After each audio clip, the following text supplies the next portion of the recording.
Hello, this is Lisa Rusczyk And Donna Murphy. with the podcast We Are All Psychic. And today, if you're watching on YouTube or Spotify, we have Cheryl. And Cheryl, would you like to say hello?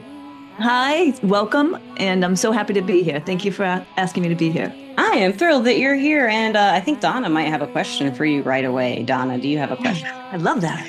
Yes, I do. And this is a question that we love to ask our guests, and we ask all our guests. And that is, do you think we're all psychic? Without question, we are. Without question. And I will say too, I know that I just published a book just this week actually, and I know that we'll get into some of those pieces. But I didn't know it. I didn't know it. Thank you. But in that book, I say we are all born with our psychic abilities. That it is a sixth sense. It is a true thing. We all have it. People think that. Well, this one has it more than I do. I don't have it. We all have it. But like on anything that we walk this journey, it's at differing levels, but it's always, always, always available. And I would say it is our lifeline to the other side because of this journey being as difficult as it is. So absolutely, 100%. Psychic abilities. I love it. So when you were younger, was this something you were raised around, or did you learn about it on your own? Did you have experiences when you were young? Well, I was going to say I was born a medium, although I didn't know it at the time. I would always see spirit faces, and I always kind of giggle when I say that, but I just thought everyone did. So I never mentioned it to anyone. Yeah. And I was incredibly intuitive. But at the age of 7 or 8, we do quietly begin to move into the hum of the earth and move into what I call like an earth amnesia of sort. And so I fell into that as well, but I was extremely intuitive, but I just thought everyone was intuitive. No one was getting you to flex that muscle and didn't tell you what it was. Yes, perfectly said. I would know things but I also know too that it was part of my path now to silence that, to awaken at the age that I did awaken. When was that? That was probably about 10 or 15 years ago. At the age, it was at a time when a few loved ones in my family moved on and visited me. And I was just like, wow. And that just became the epiphany. And as you say, ladies, that was part of, everyone has psychic abilities. Mediums have psychic abilities, but not everyone is a medium. Now, that's interesting you bring that up because we've had this discussion on the podcast many times. I think we all can do mediumship and some people don't. I think it's a skill you can learn. I will say too, Lisa, too, I feel like there are levels of mediumship. Yeah, the practice. I'm a retired public school teacher, so I taught science. So we all are mediums because the true word of medium is just being able to funnel. So I agree with you, Lisa. We all have visitations from not everybody, but a lot of people, most people will say if a close person dies, they have dreams of them. There's some kind of visitation where they feel at peace. Absolutely, Lisa. They see signs. They're all absolutely, and you are right. We are all mediums because we are all of light. But generally, when the public don't want to deal with mediumship if they're psychic, is what I've found. A lot of psychics don't want to do mediumship for some reason. I personally love doing mediumship. I'm also a medium. I love it. Well, my definition of a mediumship in a higher level, and again, there's so many different levels. We are all mediums. We all can communicate with the other side. That's what our psychic abilities are all about. But I say that a medium can lift their vibrations to a level where they can meet on the other side and communicate. And I'll use this word vastly. So communicate vastly, and I say that is the defining point of the level of mediumship. What do you mean by vastly? I'm just curious. Vastly is in all aspects, loved ones of all types, not just our loved ones. Yes. Like goddesses and deities and spirits and weird alien spirits. Yeah, I love all those. And again, not just our loved ones, but their loved ones and their loved ones and their loved ones. Yeah. Not everyone is built up to where they can do that or believe they can.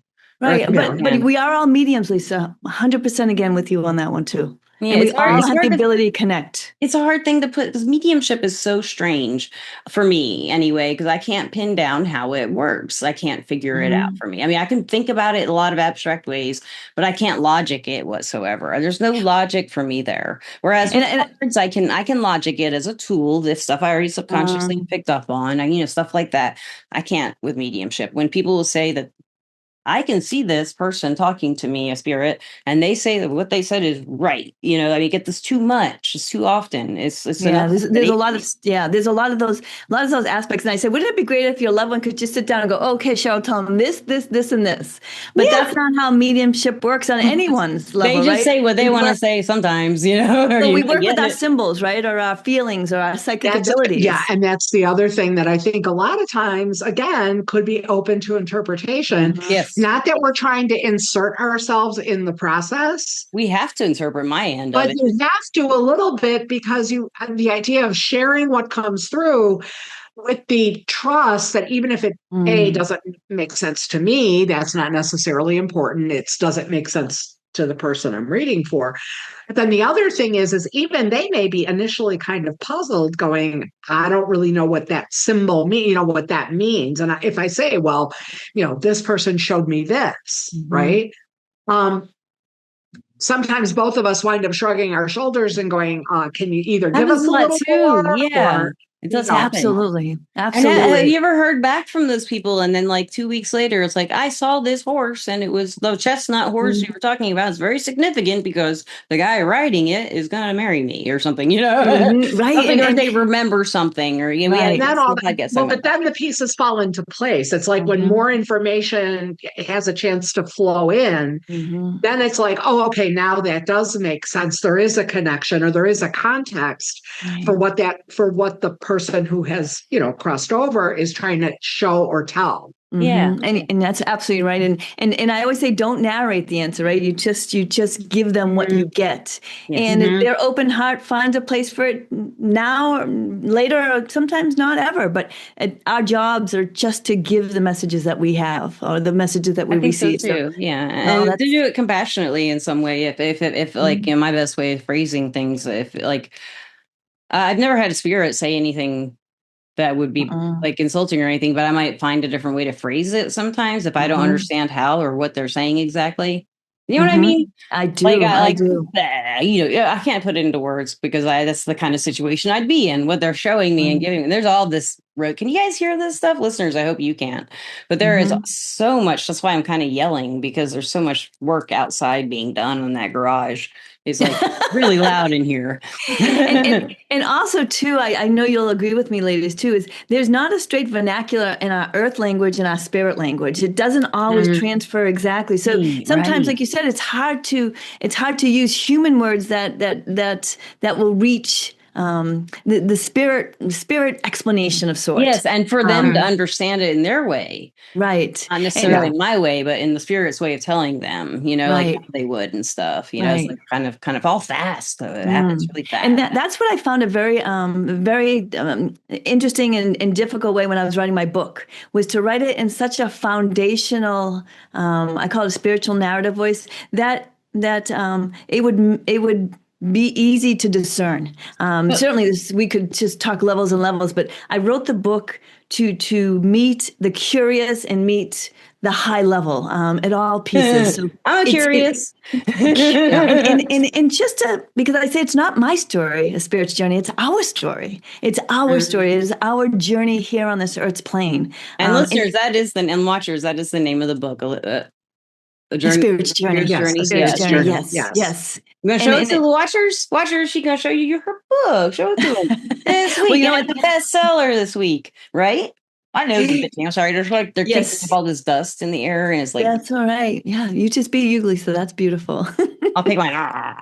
That book, though, my gosh, I can't believe you hit the bestseller list right away. That's just amazing, and I love it for you. It was number one newcomer, so it wasn't the bestseller yet. That's but really I'm on my great. way. Yes, it's coming. It was, as a debut, it was the number one. Your first book, new release. Yes, it is. That's wonderful. Yeah. That's 10 years in the making.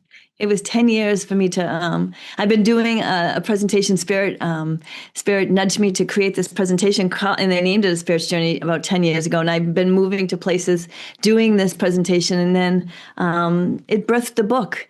And it was quite a process. How long did it take you to actually put pen to paper and write it? Did you kind of brain it a lot and then put it down? Or was it? Well, you know what? I'm going to show you right now. You ready? Yes. Oh wow, your little board. Oh, big board of Oh, lots of wow. notes. That's great. That's So so That's I great. did cool. well, Yeah. again, I've been teaching this for 10 years, so it wasn't something Yeah. I had to learn, but like we just talked about is I had to find the language of Mhm. commonality to bring it together, and I intertwined it with not only my professional mediumship but also my personal spiritual walk as well. I would love And to hear more about that. If I know you won't Yes. spoil the book for anyone, oh but can no, you give us I a there's little no teaser, spoiling a the little book. taste, I something that. certainly can. I Okay. broke it into 5 parts, and part one is when we reside on the other side, what that looks like, and that is I want to say that was the most difficult part for me to put into words Where do because you find those words? Like, have you read that book, Journey of Souls by Michael Newton? Like, that's the best. That's a good analogy for that to find the words. Because everybody, if listeners, if you don't know what I'm talking about, it's a book about what happens in between life and death, or like death and life, actually. yes, Yeah. And so this is what this psychotherapist took all these recordings. We talked about this book a lot in the first couple seasons, yeah, and they all have different descriptions, like what you're probably talking about, that trying to is. find a I description. have to Well, it's all tell the you, same Lisa. thing. I love that. I love that you said that because you validate me even deeper. I've never read that book, but I'm sure it's a You will great love book. it. I really speak just from spirit, and everybody goes, "Did you read this book?" Did you? I go, I really haven't, but I trust what's in there. You would like But this book. it's so interesting that you say that. But that's what made it so difficult for me to write it because on the other side, it is such a unique experience for us all. And so to create the words that helped to build what it is over the other side, but also allow you to open up to what you feel and see on the other side. Because what we create, we imagine what we create. So there's not a one Mhm. size fits all on the other side. So that was the most daunting for me because I can't. We can't just turn that on and go, oh, Cheryl forgot this, and she, right? Because we have that earth's amnesia and not feeling with our heart because our heart has all our answers, but Yes. really fine tuning what speaks to me on the other side. Right. So that's part one, and then part two is when we choose on the other side to incarnate. And I always speak from my spiritual perspective, so I welcome you, I ladies. believe in reincarnations. Okay, You're Oh, in yeah, good me company too. here. Absolutely. beautiful. Yeah. I'm preaching to the choir here, right? We love it. And the many decisions that we make, many Mhm. decisions that we make. And then part three is our human journey right here. And psychic abilities is on the high level, as you ladies have mentioned, because that is our lifeline to the other side. This journey is tough. We're not here. We're here for those challenges and lessons. So we need that safety net. Right. And we all have that. Right. And then I return back home. I don't use the D word, the death word, because I don't feel it in my heart. It is just a return home. The word doesn't resonate with you for what it actually happens, right? Right. It has so I many do use it because connotations. It's it's a final. human word, It's a right? final Yeah. thing, Yeah. And it is not final. And that's why I call it a cycle because a cycle just keeps continuing. So my book takes it from one incarnation all the way back home. And I did include a part 5. I really want this to be a discussion. I want everyone to open to their truths because, again, this isn't my book. This is our book. This is our story. And how it uncovers and how we define it, it really is our individual journey. So I created journals and prompts to help you to kind of open and feel your truths. You want to throw one at us and we can discuss it? You want to pull one up? Which part would you like to be on? Yeah. You pick. You surprise us, and All right. Let me you want to do that? see. It sounds like fun to me. I want to hear some of the. Yeah. I was going to ask you to read a passage how about anyway, so this is a good way to preparing read. to incarnate. So we're on part 2. Okay. Preparing to incarnate. Let me just peek. Let's see. What do you believe your soul hope to experience or refine in this lifetime? Hope to refine. Refine to make better, to experience, to find ease. I think I know one. I will say too, think about the commonality of your life. So it's generally not one size fits all. It's just like today. It's been intertwined. I call that karma. That is karma in a spiritual sense for me. Why we're here. Yeah. Why we're here and what we came to experience. Yeah. And that karma, it floats and it's strung through our whole lives. It doesn't just appear just one and done. It can appear at a certain age, and that's sometimes part of karma too, that it was to come at this time that we chose. but it does get weaved through.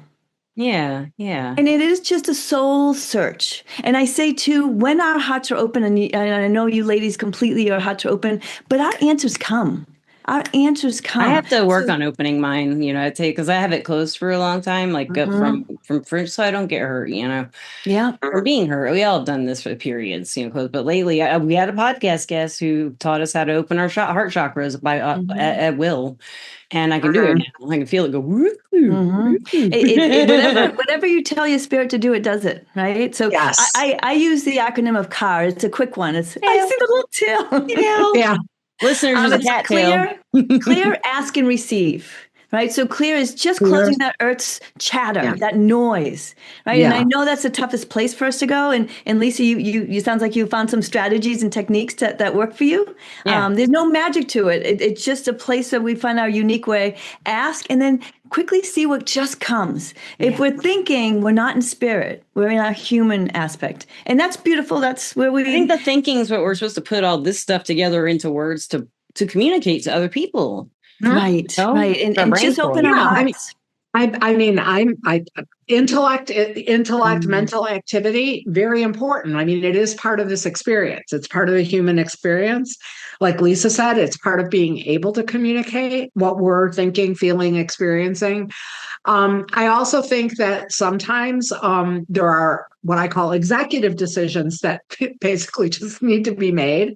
And it's really good for that, right? It's good for those things. It's good for process, right? You have to build a shelf.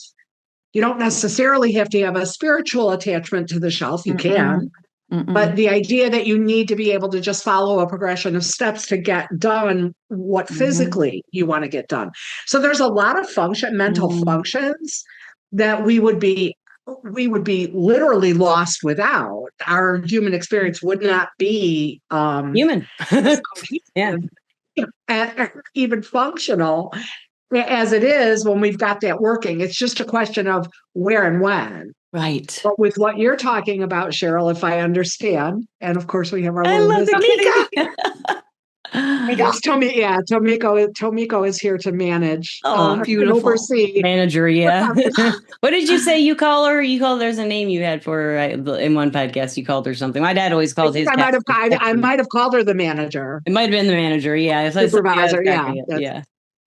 But yeah, so we have this, again, we have this it's a tool. It's there as a tool.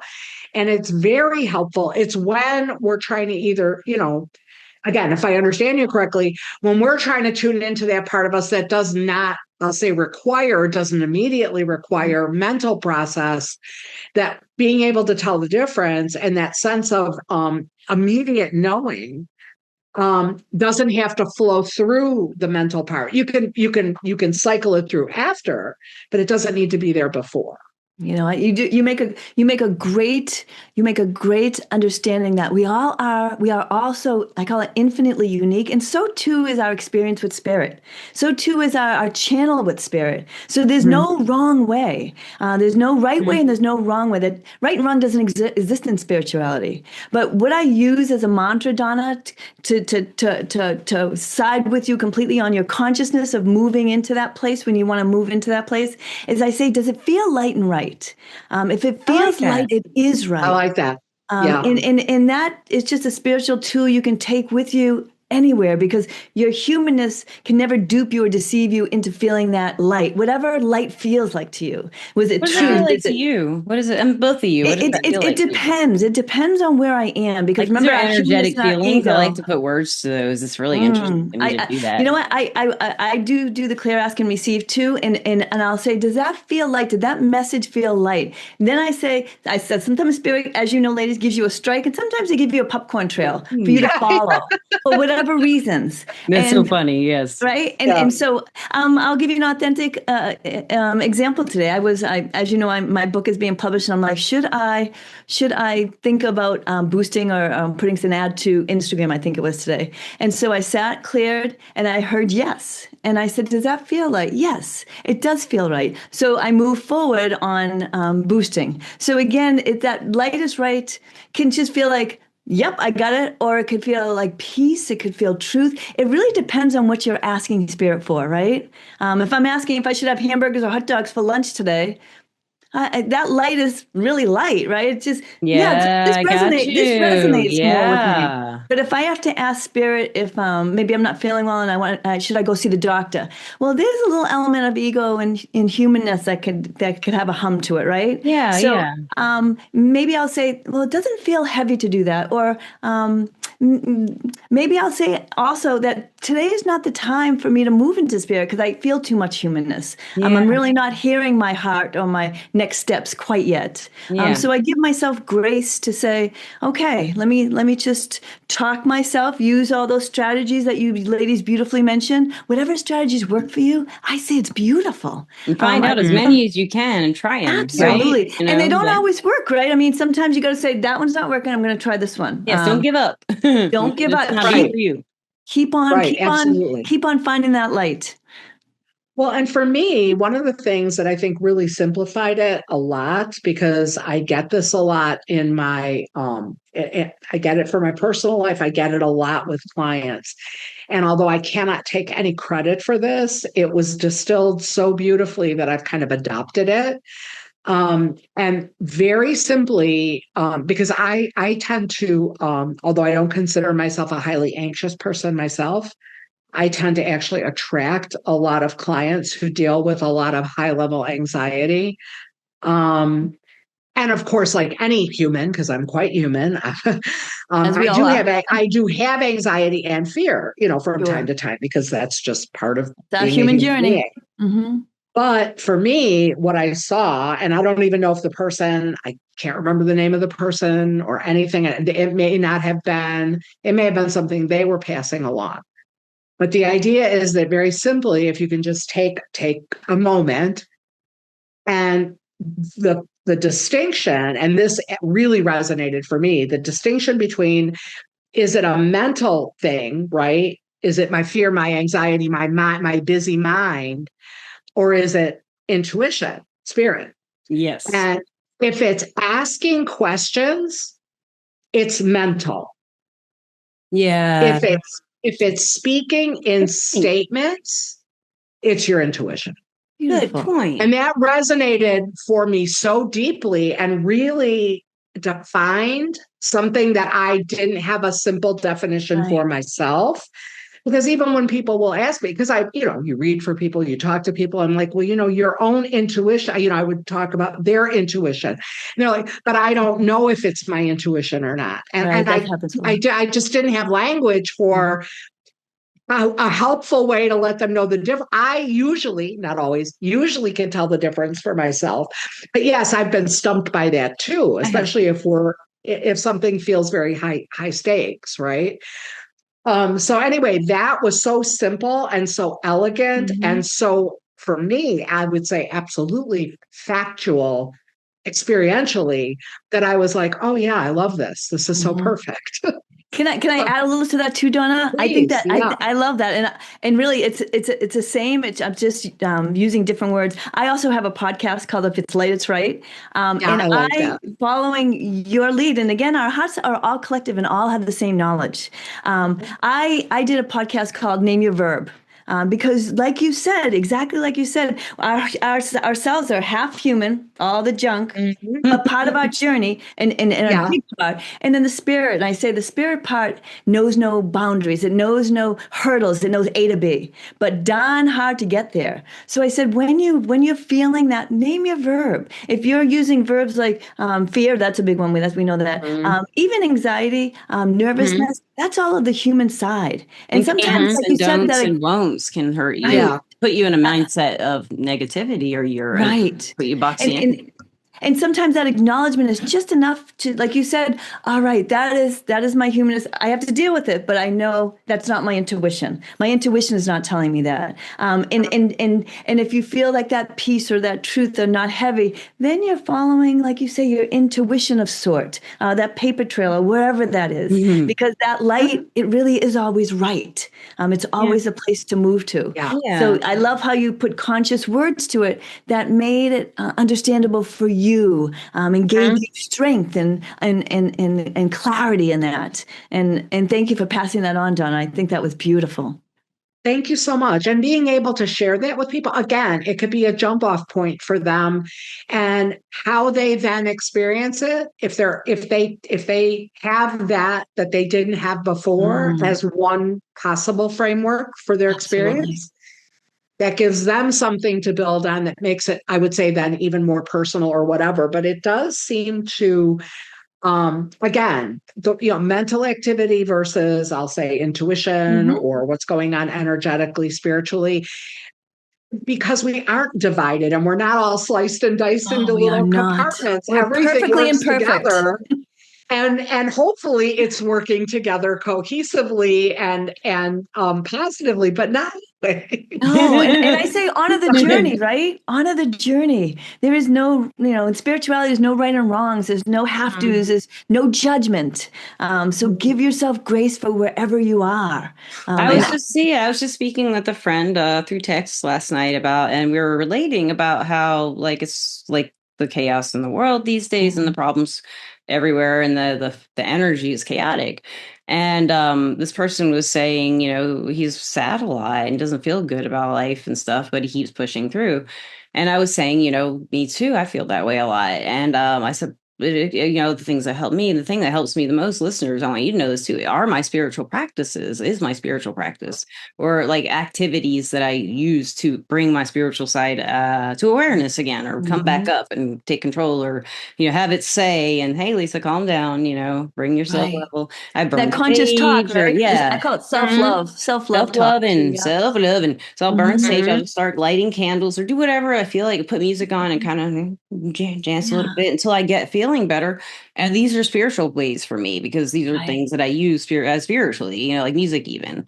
It just changes what I feel right away. And I can change might not feel just emotionally, but spiritually and my perspective and everything, And I will say too, Lisa, and you showed us, and I'm just going to put a word to it, is just giving whatever piece of gratitude we can find. Definitely. Gratitude is my go-to. Gratitude's just that fast way of just moving us from the crap that's going to be waiting for us.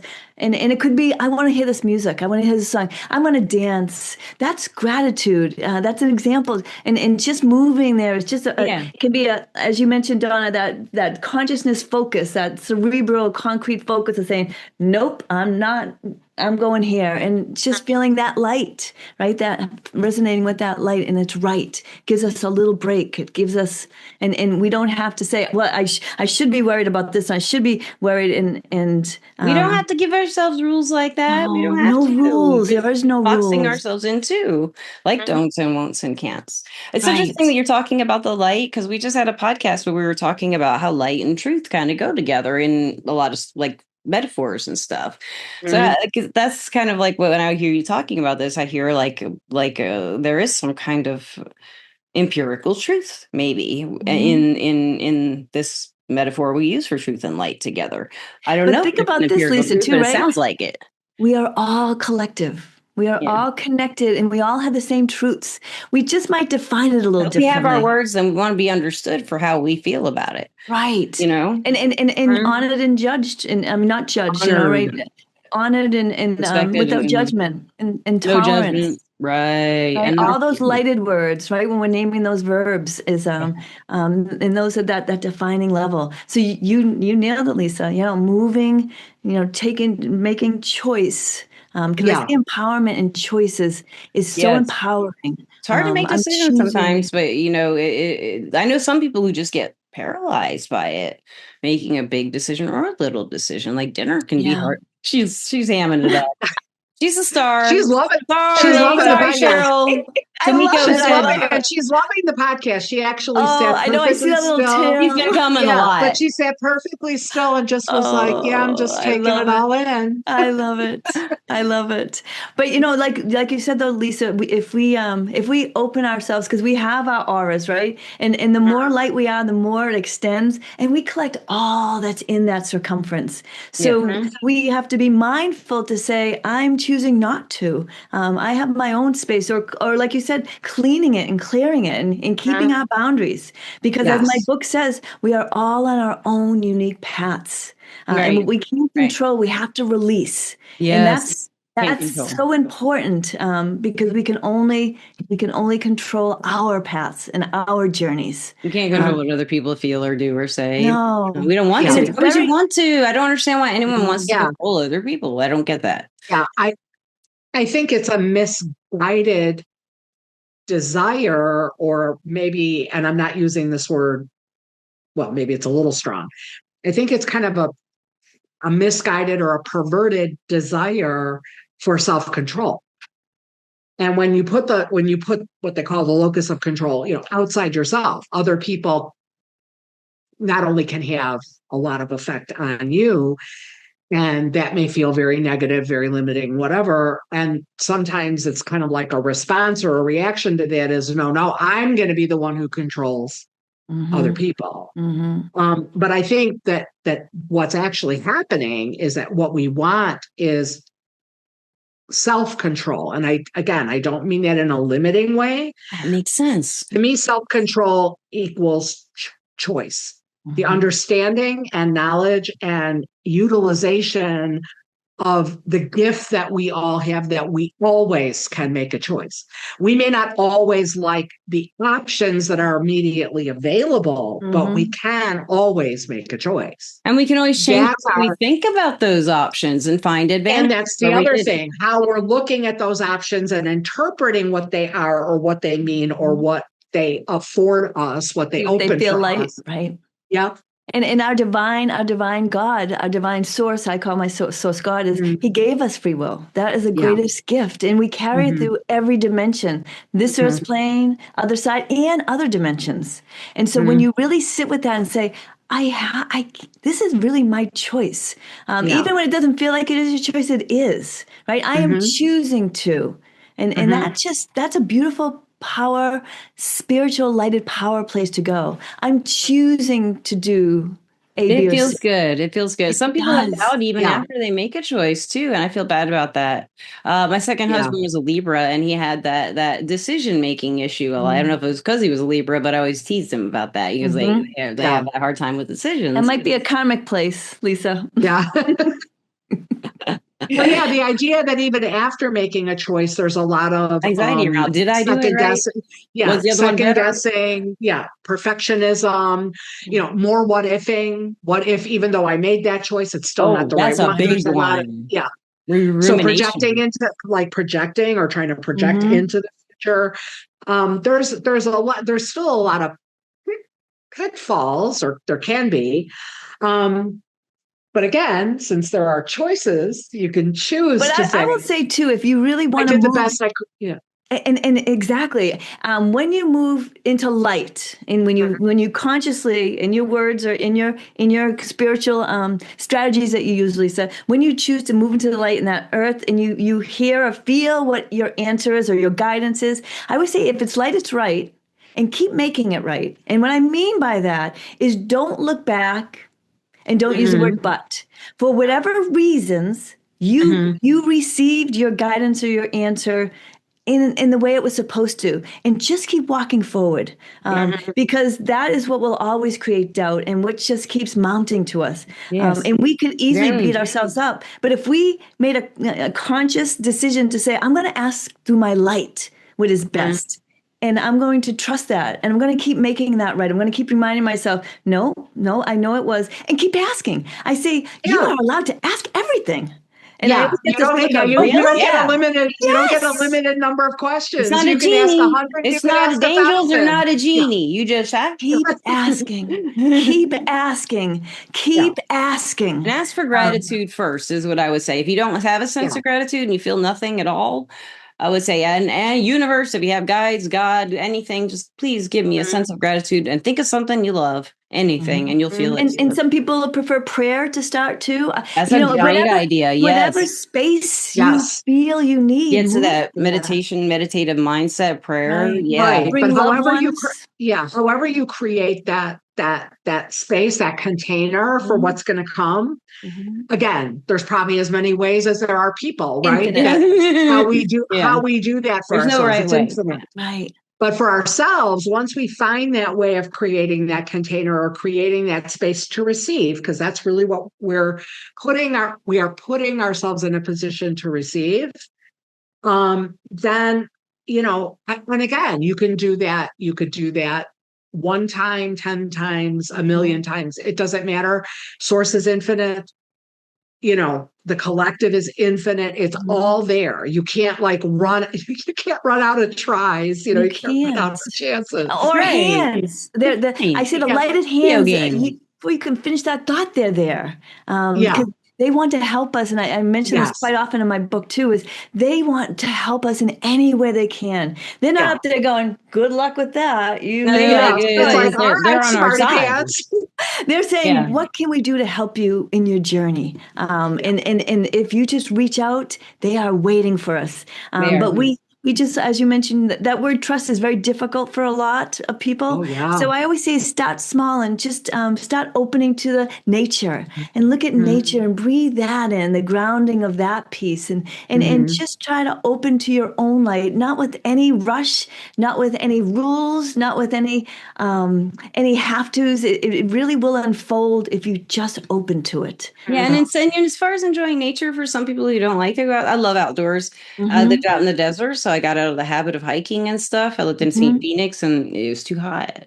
And after that, I just never got back into it. But if you're not an outdoors person, just open your window, or maybe go out in your front yard and pick a leaf. I don't know, and feel it. And look at go barefoot. Take a drink of water. But just look at your stuff around your house, rocks. Just wow, look at all this stuff around you. I mean, maybe if you're in a really, really heavily urban environment, go buy yourself a little bunch of flowers. I do that a lot. Close your eyes. I do that a lot. I buy myself flowers. Yeah. Close your eyes and go where you want to go. I love doing that. She in does your mind. Too. I can imagine. Yeah. It's a real thing. People think that they're imagining it, and there is a part of imagining. Again, those are words that are very difficult. I love talking about the imagination, because I think the imagination is the key to how to work with the energy. I don't know how it works all together, because the imagination is just fascinating. If you would like to come back and talk more about imagination sometime, I have one podcast called Imagination Investigation. I think I might have done that with someone. I'm not sure. I don't remember, but then we could do another one, talk about it. I love talking about that. The imagination is one of my favorite subjects. Yeah. A lot of people say that that's how you move there. And again, it's a vernacular. It's a word that doesn't transfer easily from human to spiritual, but there is an essence of explanation that way. Absolutely. There is. Yeah. And so we don't know what our imagination is. It's amazing what the heck goes on in your dreams and everything that happens in your... Oh, dreams are just a spiritual experience. Yeah. There's even less limitations in dreams, right? I did a whole series on my podcast with dreams in a spiritual sense. Listeners, you got to check that out too, because they love that. I've noticed we get a lot of stats when we talk about dream stuff. Dreams they're just an extension. And again, they're not happenstance. We create them for reasons. Yeah, that's very interesting, because Dona was telling me about a very interesting dream before the I know that's how we talking about kind of coming full circle. So actually, where can we find your book? Where's the Spirit's Journey? Spirit's Journey is on Amazon and Ingram, or you can just go right to my website, www.cherylbradley.com, and you'll find that and my podcast, and I have an e-commerce shop if it's light, it's right. And again, it's my contract to spread that word. To let everyone know that spirit is boundless and that light is always available for us. I love it. It's working. I feel it. You're just talking, so enthusiastic, and you feel it, and I can feel it come. Right when listeners and watchers, right when she joined us, I was just blown away by the energy coming from you. I mean, it's just beautiful, and it's gentle, and it's gorgeous. I mean, it's like I'm putting art words to it. But it felt like that, It's what I've come to do. Spreading light. You are just spreading light, and you spreading light, and we spreading light. We're all boots on the ground. And we need that. We need that light remembrance. And that is what birthed my book too, to remember home, remember the light, remember the goodness that we all have inside of us. And that's, I hope people would look at that and remember that. I just want them to so bad, because look at the good. Stop looking at your BS. Right. You can fix that. Just look at your good stuff, and that will fix the BS if you work on the accepting the good stuff as you. You are good. You are good. You are perfect. You're perfect as we all are. Yeah, as we are in the moment. Unique in your journey. Give yourself grace. I like that a lot, man. And I would like to thank our sponsor, Everclear, at this point. Everclear is an advice app and website where you can get advice from psychics and empaths, so you can get the clarity you need to create the life you deserve. And I am Lisa Rusczyk as an advisor on Everclear.com and the app. And I am Donna Murphy on Everclear and on the app. And so you can find me by name now, which is a relatively new development, which I'm very happy. Real name. And also, Donna and I are doing live free tarot from every Sunday from 6 to 7 or longer if it goes that way, Central Time, on Sundays, starting on the 29th. And we have these little 5-minute timers. This is totally free, guys. We're not even asking for tips or donations or anything. Well, there's one to do this to you, I said. I love that purple. And these are fine. Yours is green, and they're like $5. I have a green one. Green is healing. I love it. I love them both. Yeah. And so we did a podcast showing them like how much you can get out of 5 minutes and gave each other readings and stuff. And we're going to do a pick a card at the end, listeners and watchers. We really want you to join and ask questions. Or just get a general reading, find out what it's like, and maybe we can, be able to tell you what you've got going on if you have questions about that. Like what if you're confused about stuff, we want to help you there too. And Donna, can you think of anything to ask Cheryl for advice to give the listeners and watchers? I'm trying to think. You've given such advice. I would just say if someone is interested in, especially if they're just starting their journey, or if I think the way you described it, and I love the way you described it, is that you went through a period where you were earth centered. Earth amnesia or quieting, following the earth's hum. If that's an awakening that they're having, or they're just starting that part of their journey, what I know we've talked about a lot of things here. What would, aside from getting your book, which I think would be an excellent idea, what other processes can they do as a start? On my website too, I have a tab called Spiritual Toolkit, and I think in this is going to hit home with you ladies because this is your podcast. But identifying your psychic abilities, naming your clairs, being aware of how messages come to you. That's great. And you'd be so surprised how, I didn't realize that is a message. Because spirit is so, as you know, ladies, it's so, the veil is so thin. And if you don't open to notice it, it will go right by you. But once you start opening to your clairs and opening to how spirit communicates with you. Already. That's what we've talked about a lot too, is how it's already happening to you. Already happening. And by naming it, like you ladies are working so hard on that, and I love that, is making that conscious. Oh my goodness. Like I did hear that. And I always define it by there's no natural source. That is a big definition between, your psychic abilities and your natural world. And the natural world is the 3-dimensional world we live in. That's a big check mark. Wow. Yeah. I heard something and no one's even here. Or that is a great key. And so really understanding and opening to your psychic abilities. And again, you can find those helpful hints on my spiritual little piece. I don't know why I want to ask you this piece of advice. I just feel like you have a good answer for this. How do you, how would you tell new people like that, new listeners or new people new in the field are just starting, maybe they get your website and they're looking at that and they're like, ooh, I'm a telepath. Whoa. Where do you take the fear away from not knowing exactly yet what this Well, you name the word.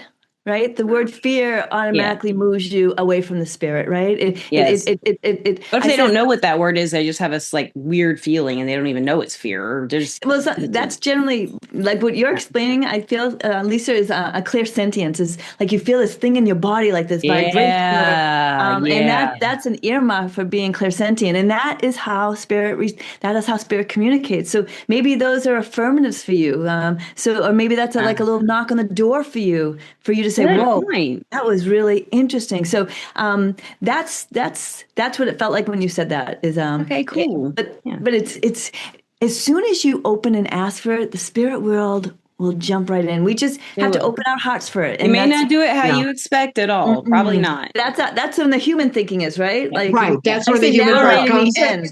For your highest and greatest good. Right. It just arrives. No ifs, ands, or buts. Yes. It just arrives. And ask. I always say, validate everything. I call myself a serial validator. Is that right? Did you say that? I love that. And I follow it up with, does that feel light? Does that answer feel light? And if it does, then I'm on the right trail. And if it doesn't, maybe I didn't ask it. And sometimes we're asking it 2 and 3 questions at a time because our thoughts fire off so fast.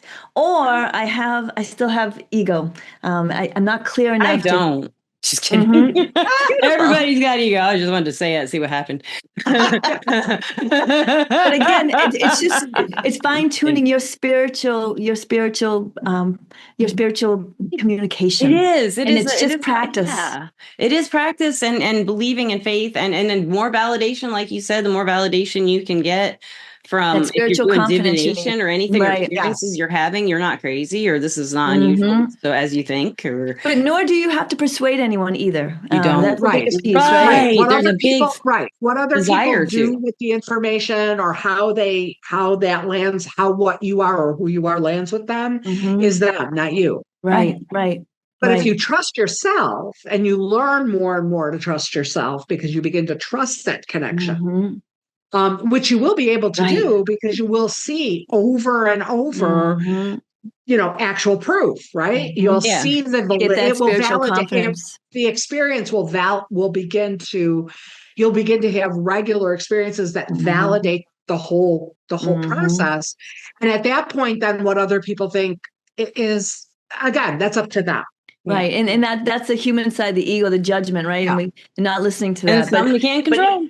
Right. But it exists, though, so we have to manage it as well, right? Or identify feel the energy of it. Yeah, it's hard to feel criticism and anger and stuff like that at you. Yeah. And especially if you don't know what it is or where it's coming from or that it's an energy. Right. You just know you even feel disappointment, right? Disappointment. That's a hard one, but that's ego. That's their expectations, though. And expectation is another ego word, too. But if it's light, it's right. Yeah. And that's a great validation tool to take with you anywhere. Even I always say I'll go to the store and pick out deodorant. And I use my mantra is if it's light, what's my lightest best good? And even deodorant. And you might people say, but I know what you mean. You go with the one you're drawn to because you're asking for the best one. Angel, which one's going to stand out and make my sweat really dry up? Right. And they'll answer everything, even deodorant. And even deodorant. Yeah, anything. Anything in light and love, they will always answer for you. They will. You just have to be open to receive it. And thank you so much, Cheryl. This has been a great it was my pleasure. It was my pleasure. You ladies are just keep doing this great work that you're doing and spreading the light of love out there. Thank you. Thank you so much for joining us. It was such a pleasure. My pleasure as well. And I have one last question. Though. Yeah, we can't forget. Do you love our listeners and our watchers? I love them. I love them. I'll do that too. I do too. I think it's just wonderful when we all can collectively get together and just hold our hearts and space in the same place. Me too. It's short time, but it's meaningful. Oh, these are recorded too, so you can go back and relive them. And you can watch them anytime. You can watch it 100 times if you like. Anytime. Beautiful. Oh, thank you so much, guys. I love y'all. Thank you. Thank you both very much. Pleasure. It's been a pleasure as always. And Cheryl, I look forward to speaking with you and hopefully having you back on the show again sometime soon. I'd love to. Imagination. And congratulations on the book. I'm definitely going to grab it and read it. Beautiful. Out of it. Beautiful. Have a great day. Thank you so much. Everybody have a great time wherever you pointy may be. Virginia, I don't know where you are, but have fun there. And everybody have a nice time. Peace out. Bye. Bye.